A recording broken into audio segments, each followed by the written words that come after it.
जिम्मेदारी है।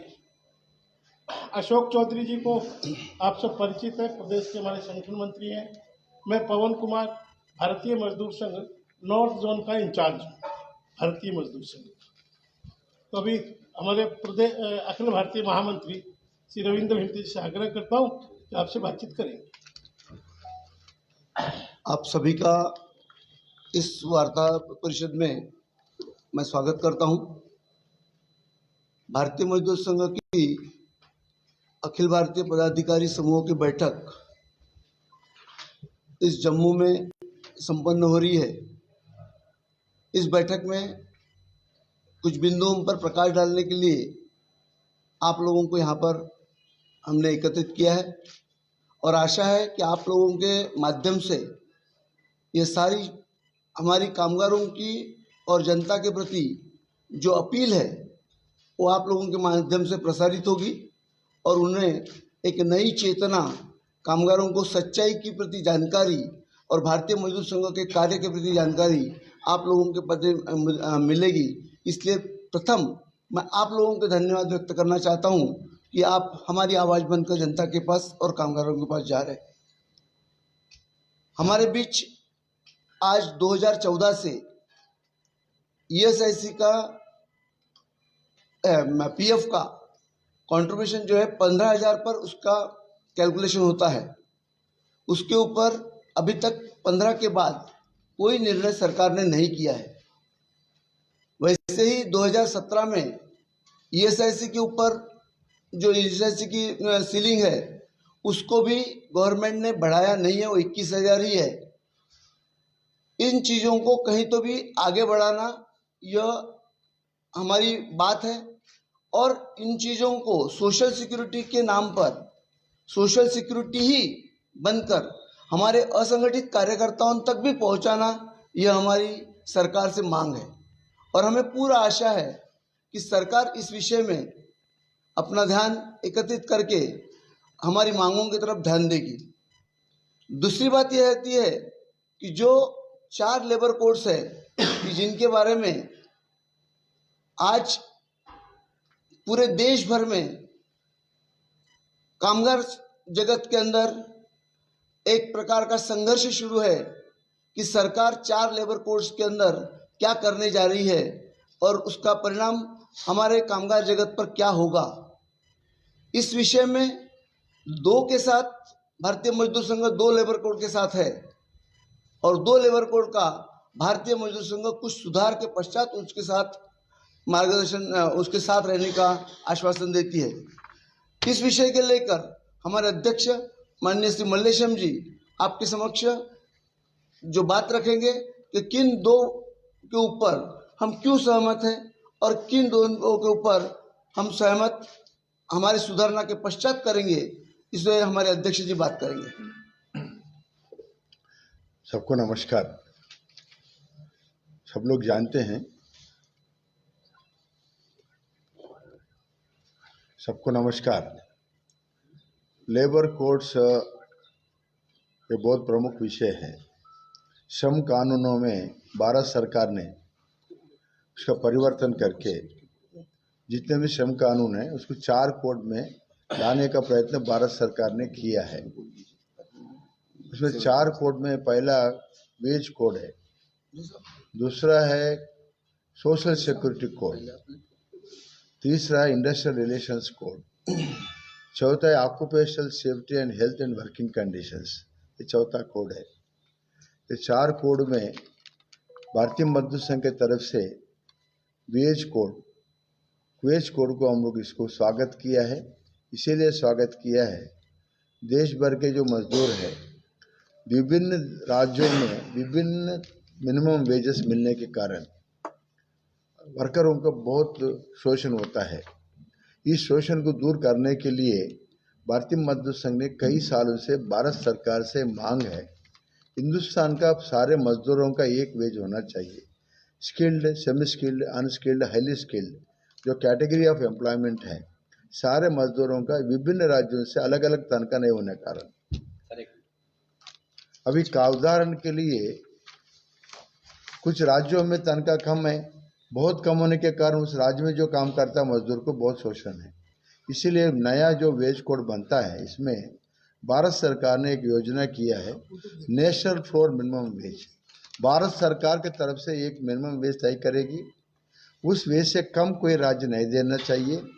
इसके कारण अगर कोई राज्य को ज़्यादा देना चाहता है, उससे ज़्यादा दे सकता है। ऐसे एक निर्णय इस नया कोड में आया है। एक ऐतिहासिक निर्णय है भारत सरकार का, हम इसको स्वागत करते हैं। इसी तरह ये वेज कोड हर 5 साल में रिवाइज होना चाहिए। मजदूरों का तनख्वाह, जैसा केंद्र सरकार मजदूरों का एम्प्लॉयज़ का तनख्वाह हर 10 साल को रिवाइज होता है, इसलिए जो अनऑर्गेनाइज सेक्टर में इंडस्ट्री में जो काम कर रहे, दुकानों में जो मजदूर काम कर रहे, शॉप में जो कंस्ट्रक्शन में जो काम कर रहे, बीड़ी के वर्कर है, ऐसा कई तरह के जो काम कर रहे सारे मजदूरों का तनख्वाह हर 5 साल में एक बार रिवाइज करके उनका बढ़ोतरी करना चाहिए। इसके लिए भी सरकार ने मान लिया है। तीसरा उपलब्धि है, इनके सारे मजदूरों को महंगाई भत्ता जोड़ना चाहिए। माने जैसे जैसा महंगाई बढ़ता रहता है, 6 महीने में एक बार उनका महंगाई का जोड़ के महंगाई का भुगतान भी मिलना चाहिए। ऐसे एक प्रमुख विषय को लेकर भारत सरकार ने नया वेज कोड में लाया है। पुराना समय में ये विषय नहीं रहने के कारण किसी का तनख्वाह ज़्यादा, किसी का तनख्वाह कम, किसी का तनख्वाह 10 साल में रिवीजन, किसी तनख्वाह का भी रिवीजन ही नहीं होना, किसी का डीए के साथ भुगतान, किसी का डीए विदाउट डीए, तरह तरह का जो बिना जो विसंगतियाँ है तो दूर हुआ है मिनिमम वेज कोड के कारण। इसलिए भारत मजदूर संघ इसको स्वागत किया है। और दूसरा विषय है कोड, सोशल सिक्योरिटी कोड। ये सोशल सिक्योरिटी कोड बहुत बड़ा कोड है। इसमें मजदूरों का जो ईएसआई माने जो श्रम जगत को, पूरे हिंदुस्तान के पूरे श्रम जगत को सोशल सिक्योरिटी प्रोवाइड करने वाला एक कोड है। इसमें ईएसआईसी है, प्रोविडेंट फंड है, ग्रेच्युटी है, ये और मिनिमम उसके जितने भी कानून उनके उपलब्धि में 9 कानून, इसमें पुराने कानून 9 कानून इसमें हैं। विस्तार से इसको हम समय के कारण सभी विषय नहीं बोलते हुए हम इस कानून को हम स्वागत किया है। इसीलिए स्वागत किया है, मूल बिंदु समझना चाहिए। हिंदुस्तान को आज़ादी मिलकर 75 बरस हुआ है। पूरे हिंदुस्तान में ईएसआई में कवर्ड एम्प्लॉयज़ केवल 3.5 करोड़ है भारत सरकार के हिसाब से। 50 करोड़ का मजदूर हिंदुस्तान में भारत सरकार के हिसाब से 50 करोड़ मजदूरों में केवल 3.5 करोड़ ईएसआईसी का भुगतान मिलता है। उसी तरह प्रोविडेंट फंड में 50 करोड़ हिंदुस्तान का आबादी में, हिंदुस्तान मजदूरों में केवल 7.5 करोड़, लगभग 8 करोड़ लोगों को अभी ये प्रोविडेंट फंड का इसका बेनिफिट मिलता है। 75 बरस के बाद भी इतना कम मात्रा में मजदूरों को ईएसआई का प्रोविडेंट फंड का भुगतान जो है केवल 10% से कम है। 10% से कम मजदूरों को मिलना ईएसआई में, उसे लगभग 14% 15% प्रोविडेंट फंड का ये बेनिफिट मिलना ये गलत है। इसलिए भारतीय मजदूर संघ का निर्णय है, इसका पूरा जो कंडीशन है ईएसआई का कंडीशन हटाओ, प्रोविडेंट फंड का जो लागू करने का जो कंडीशन का हटा के सारे मजदूरों को लागू करना। इसके लिए भारत सरकार ने मान लिया। और सेल्फ एम्प्लॉयड वर्कर को, ऑटो रिक्शा चालक वर्कर को, कंस्ट्रक्शन वर्कर को और घरेलू में काम करने वर्कर को, ऐसे सारे उद्योगों को कवर करते हुए अभी gig worker, platform worker, Uber चलाने वाला वर्कर है, और ऐसा स्विगी माने जो घर में जो घर सामान पहुंचाने वाला, जोमेटो वाला वर्कर, ऐसा self employed worker, platform worker, ऐसा निजी काम धंधा करने वाले वर्करों को इससे प्रोविडेंट फंड का बेनिफिट मिलना, ईएसआई का बेनिफिट मिलना, माने जब उसका बीमार हो जाता है सरकार की तरफ से बेनिफिट मिलना, और उसका जब ओल्ड एज में उसका पेंशन का बेनिफिट मिलना, और रिटायरमेंट के बाद उसका परिवार को सहायता मिलना, कुछ विकलांग हो गया, एक्सीडेंट हो गया, एक्सीडेंट के कारण उसका बेनिफिट मिलना, इत्यादि बेनिफिटों का फायदा देने का काम नहीं सोशल सिक्योरिटी कोड के माध्यम से मिलने वाला है। इसीलिए इस कोड को भारतीय मजदूर संघ ने भारत सरकार के इतिहास में पहली बार हिस्टोरिकल रिविजन चेंजेस होने वाला है। केवल कम मजदूरों को मिलने वाला जो प्रावधान सारे मजदूर जगत को मिलने का एक प्रावधान अभी मिलने वाला है। इसीलिए दूसरा सोशल सिक्योरिटी कोड को भी भारतीय मजदूर संघ ने इसको लागू करना चाहिए। ऐसा मजदूर हित जो निर्णय हुआ इसको हम लोग इसको लागू करने के लिए भारत सरकार को मांग कर रहे हैं। जो कुछ विषय है इंडस्ट्रियल रिलेशंस कोड, उसमें जो आज भारत सरकार ने कई विषय के ऊपर हमने परिवर्तन करने के लिए मांग किया है। Occupational safety and health and working conditions code में भी परिवर्तन करने के लिए भारत सरकार की तरफ से भारतीय मजदूर संघ ने लगभग 300 मुद्दे के ऊपर हमारा विपत्ति, हमारे जो इसका ऑब्जेक्शंस दिया है। कुछ मांग भारत सरकार ने माना है और कुछ मानना है, इसलिए इस विषय को मानने के बाद ही इंडस्ट्रियल रिलेशंस कोड में लागू करना ऐसा विषय है। इसमें प्रमुख विषय है किसी कारखाना बंद करने के लिए अभी तक जो प्रावधान है, 100 से ज़्यादा वर्कर अगर किसी इंडस्ट्री में काम करता है, उस सरकार का अप्रोप्रिएट गवर्नमेंट का परमिशन चाहिए। विदाउट गवर्नमेंट का परमिशन वो बंद नहीं कर सकता, सब मालिक सरकार का परमिशन चाहिए। अभी जो नया कोड में थी उसका जो थ्रेशोल्ड लिमिट है 100 से 300 तक बढ़ाया है। इसके कारण बहुत सारे इंडस्ट्रीज, जैसे 300 से कम वाला जो इंडस्ट्री है, उस इंडस्ट्री में मजदूर का इंडस्ट्री बंद करने के लिए या इंडस्ट्री में रिट्रेंचमेंट करने के लिए सरकार का परमिशन का कोई आवश्यकता नहीं है। इसीलिए ये बहुत बड़ा ये वर्कर के खिलाफ हो जाने वाला है। इसीलिए हम इसका थ्रेशोल्ड लिमिट को बढ़ाने का काम जो नया IR कोड में चैप्टर 5B में जो आता है, इस विषय के ऊपर भारतीय मजदूर संघ का एक कड़ा आपत्ति है। इसको जरूर बदलने के बाद ही इसको लागू करना, ऐसा हमारा एक निर्णय है।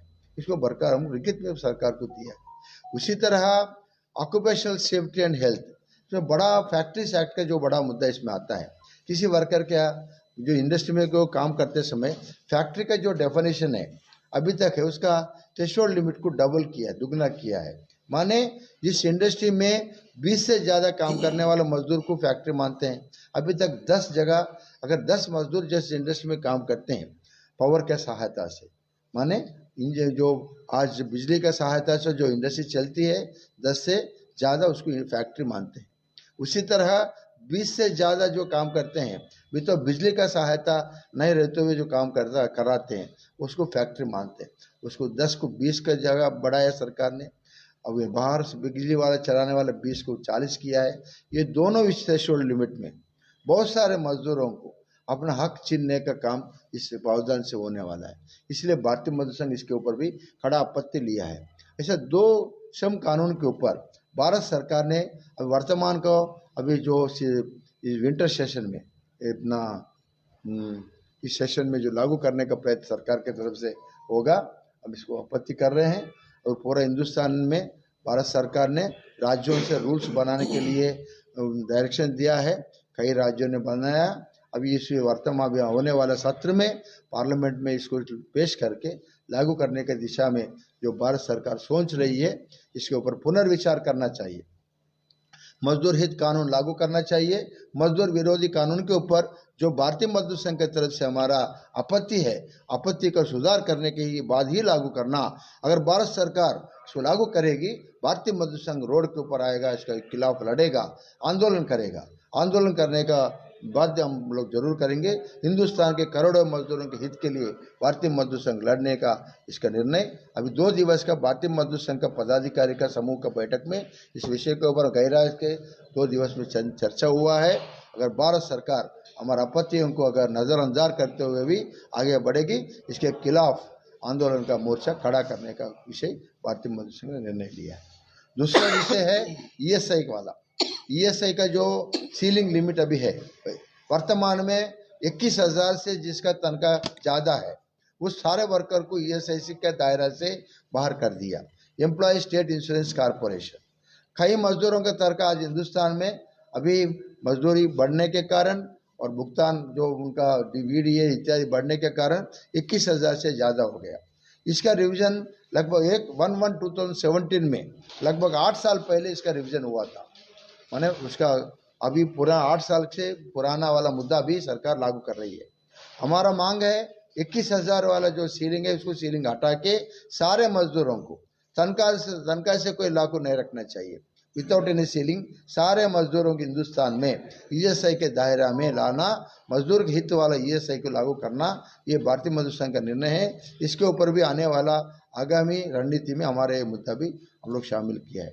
उसके बाद प्रोविडेंट फंड वाला जो विषय है 1/9/2014 लगभग 10 बरस पहले ये 15,000 वाला सीलिंग है प्रोविडेंट फंड लागू करने का सरकार ने लागू किया है। इसके पहले 6,500 हुआ करता था। 6,500 वाला सीलिंग 15,000 2014 में भारत सरकार उसने लागू किया है। इसको हम उसको 15,000 वाला सीलिंग उसको दुगना करना चाहिए, 30,000 करना चाहिए, भारतीय मजदूर संघ का मांग है।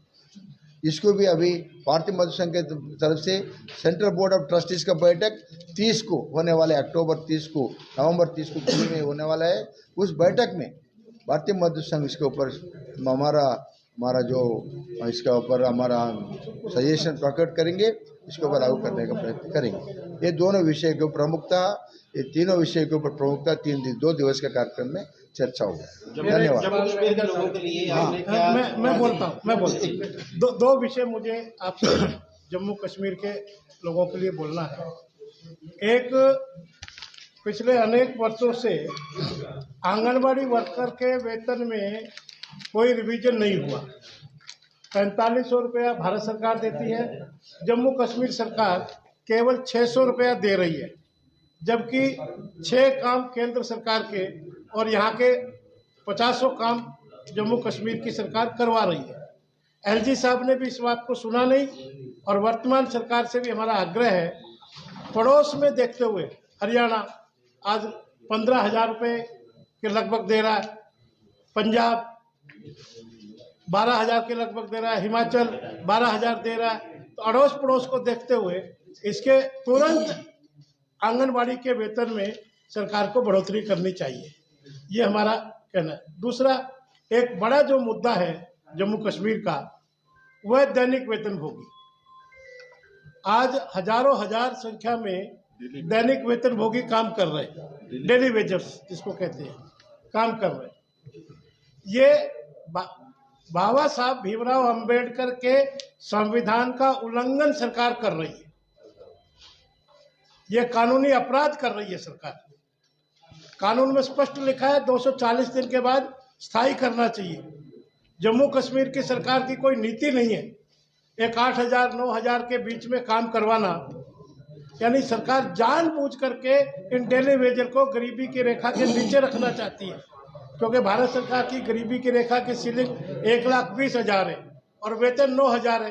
तो जानबूझ के गरीबी की रेखा के नीचे रखना, ये आर्थिक अपराध ये यहाँ की सरकार कर रही है। तुरंत इन सब कर्मचारियों को बिना लाग लपेट के स्थायी करना चाहिए, अन्यथा जैसे 3 साल पहले हुआ था, जम्मू कश्मीर का पूरा विद्युत का काम बंद हो गया था, एलजी ऑफिस बंद, यहाँ की विधानसभा में बिजली नहीं, यहाँ के सब जगह पर बिजली का काम बंद हो गया था।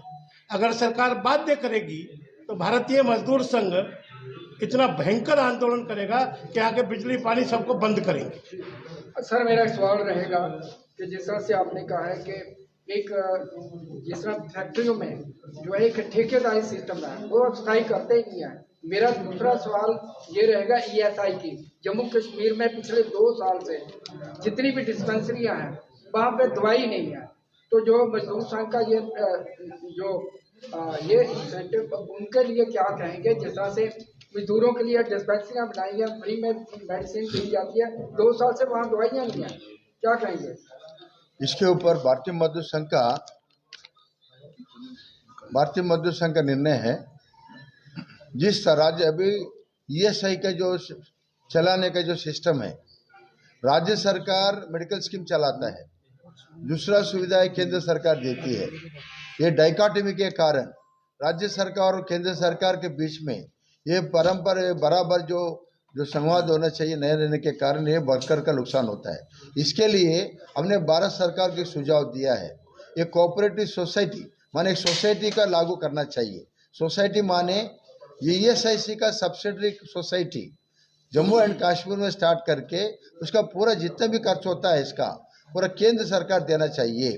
केंद्र सरकार के माध्यम से मेडिकल सर्विसेज बेनिफिट जो भी है वर्कर्स के लिए, अभी जो आपने कहा है वर्करों को दवाखाना में जो मेडिसिन नहीं मिलता, मरीजों को प्रॉपर फैसिलिटी नहीं है, अगर सीरियस प्रॉब्लम है उसको बड़ा हॉस्पिटल के लिए वही बड़ा हॉस्पिटल रेफर करने वाला जो मुद्दा है, ये तीनों विषय को एड्रेस करने के लिए समाधान करने के लिए इसके सोसाइटी फॉर्म करके सब्सिडी सोसाइटी केंद्र सरकार सोसाइटी के माध्यम से इसको लागू करने के लिए भारतीय मजदूर संघ ने सूचित किया है।